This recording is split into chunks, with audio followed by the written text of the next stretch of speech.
Hello friends, मैं doctor प्रीति Gupta, gynaecologist. आज हम इस वीडियो में एक बहुत ही इम्पोर्टेंट विषय के बारे में बात करने वाले हैं। बहुत से कपल्स और प्रेग्नेंट महिलाएं हमारे पास आते हैं जो कि गायनेकोलॉजिस्ट डॉक्टर या फिर रेडियोलॉजिस्ट डॉक्टर के पास आते हैं। और स्पेशली वो कपल्स जिनके पास पहले जो बच्चे होते हैं वो लड़कियां होती हैं, तो वो ये सवाल करते हैं कि क्या वो लिंग की जांच करवा कर ये पता लगा सकते हैं कि उनके गर्भ में जो बच्चा पल रहा है वो लड़का है या लड़की है। और कई बार तो ऐसे मरीज बहुत ज़्यादा जिद करने लगते हैं कि हमारा ये चेक करवा दीजिए, तो हम आपके बहुत एहसानमंद होंगे। तो मैं ऐसे कपल्स और महिलाओं को ये बताना चाहती हूँ कि भारत के अंदर लिंग की जांच करवाना एक कानूनन अपराध है। और इसके लिए एक रूल आता है जिसे हम बोलते हैं पीसीपीएनडीटी एक्ट, जो कि 1994 में आया था, जिसके तहत अगर कोई डॉक्टर लिंग की जांच करता है तो उसके लिए सजा का प्रावधान है। और साथ ही में जो कपल्स या महिलाएं इस जांच को करवाने आते हैं उनको भी इसके लिए सजा मिल सकती है। तो मेरी आपको यही सलाह है कि जब भी आप डॉक्टर के पास जाएं तो इस लिंग की जांच के बारे में कोई भी बात ना करें, क्योंकि ये एक कानूनन अपराध है। तो आज हम इस वीडियो में पीसीपीएनडीटी एक्ट के बारे में बात करेंगे और ये पता लगाएंगे कि उसके अंदर ऐसे क्या क्या रूल्स हैं जिसके और क्या क्या सजाएं हैं जो कि डॉक्टर और पेशेंट दोनों को ही दी जाती हैं। और साथ में हम ये भी जानेंगे कि ये एक्ट को लाने क्यों ज़रूरी था।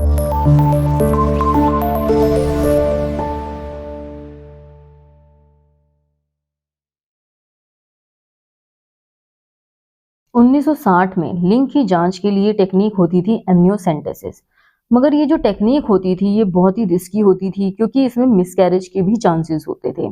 फिर 1970 और 1980 में अल्ट्रासाउंड आ गया और अल्ट्रासाउंड से मिनट में ये पता लगाया जा सकता था कि गर्भ में जो बच्चा पल रहा है वो लड़का है या लड़की है।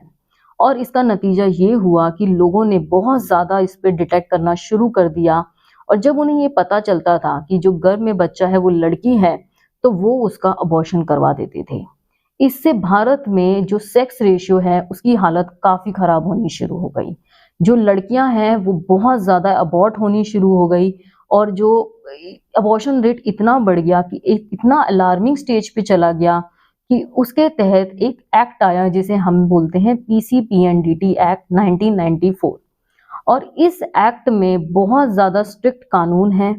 समाज में हर कोई अपने घर में चाहता है कि जो उनके घर में बच्चा हो वो लड़का हो, क्योंकि उनको ऐसा लगता है कि अगर उनके घर में लड़की हो जाएगी तो उन पर कोई बोझ आ जाएगा। जैसे ही वो लड़की पैदा होगी उसके लिए, उसके दहेज के लिए, उसकी शादी के लिए उनको बहुत सा पैसा इकट्ठा करना पड़ेगा।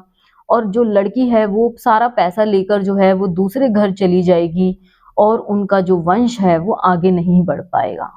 और तीसरा, उनको ये लगता है कि जो फीमेल होती हैं, लड़कियां होती हैं, वो सेफ नहीं होती और उसके सिक्योरिटी का भी हमें बहुत ध्यान रखना पड़ेगा। इसलिए हर कोई यही चाहता है कि उनके घर में जो बच्चा हो वो लड़का हो। तो मैं उन लोगों को बताना चाहती हूँ कि ये जो मानसिकता है वो बिल्कुल ही गलत मानसिकता है।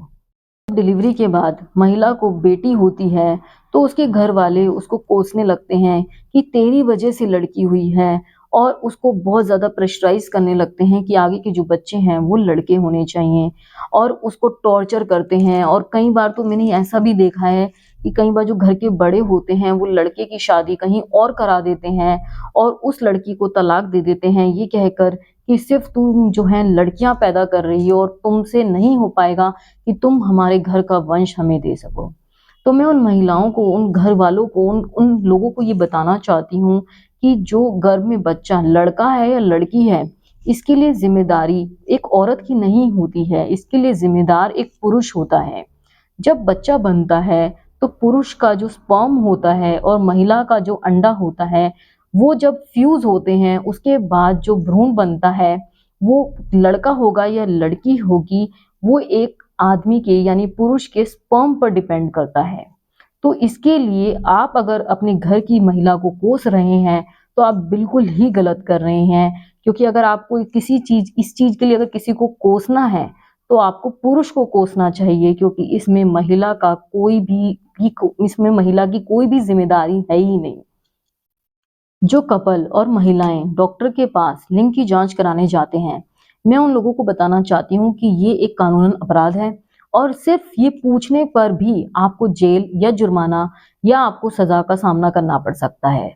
तो मेरी आपसे यही गुजारिश है कि डॉक्टर के पास जाकर कभी भी लिंग की जांच की बात बिल्कुल मत करिए, क्योंकि इससे आपको सजा का सामना भी करना पड़ सकता है। और अगर यही लिंग की जांच डॉक्टर करते हैं तो उनको भी सजा का सामना करना पड़ सकता है, और जिसकी सजा है कि 3 साल की जेल और 10,000 का जुर्माना, अगर ये लिंग की जांच वो पहली बार करते हैं। और अगर यही जांच वो बार बार करते रहते हैं तो उसके बाद उनको 5 साल की जेल और 50,000 का जुर्माने का भी सामना करना पड़ सकता है। कोई पेशेंट या कपल इस लिंग की जांच के लिए पूछता है या करवाने जाता है तो उसको 3 महीने की जेल और 1,000 का जुर्माना हो सकता है। जो डॉक्टर लिंग की जांच अगर वो पहली बार करते हैं तो उनका रजिस्ट्रेशन 5 साल के लिए भी रद्द किया जा सकता है, और अगर ये ऑफेंस वो बार बार करते हैं तो ये उनका परमानेंटली रजिस्ट्रेशन रद्द किया जा सकता है। और ये जो लिंग की जांच होती है वो एक non bailable, cognisable and non compoundable offence होता है, यानी इसमें आपको विदाउट वारंट अरेस्ट किया जा सकता है, इसमें आपको कोई बेल नहीं मिलेगी और कोई भी बाहर आप आउट ऑफ कोर्ट सेटलमेंट नहीं कर सकते हैं। तो मेरी आपको यही सलाह है कि ना तो कपल को या महिला को जाके लिंग की जांच के लिए पूछना है और ना ही डॉक्टर को लिंग की जांच करनी। खुद सोचिए, अगर समाज में केवल लड़के ही लड़के होंगे और उनकी शादी के लिए जब लड़की नहीं मिलेगी तो आपका वंश कैसे आगे बढ़ेगा। आप तो लड़का इसीलिए चाहते हैं कि आपका वंश आगे बढ़े। जब वो लड़का बड़ा होकर जब उसको लड़की नहीं मिलेगी, शादी नहीं होगी, तो आपका वंश कैसे आगे बढ़ेगा। तो मैं आपको यही सलाह देना चाहती हूँ कि आप लड़के और लड़की का भेदभाव करना बंद कर दें और लड़की को भी उसी तरीके की शिक्षा दें जो आप अपने लड़के को देना चाहते हैं। आप उसको भी उतना ही आगे बढ़ाइए जितना आप अपने लड़के को आगे बढ़ाना चाहते हैं। एनडीटी एक्ट और सेव द गर्ल चाइल्ड अभियान आने के बाद बहुत ज़्यादा सेक्स रेशियो में इम्प्रूवमेंट आई है और ये इम्प्रूवमेंट आगे भी जारी रह सकती है, जिसके लिए हमें बस एक चीज़ करनी है कि हमें अपनी सोच को सही रखना है, अपनी सोच को सही डायरेक्शन में रखना है। और यही सोच रखनी है कि जो लड़की है और लड़का है दोनों बराबर है, और लड़की को भी जीने का उतना ही अधिकार है जितना लड़के को है। धन्यवाद।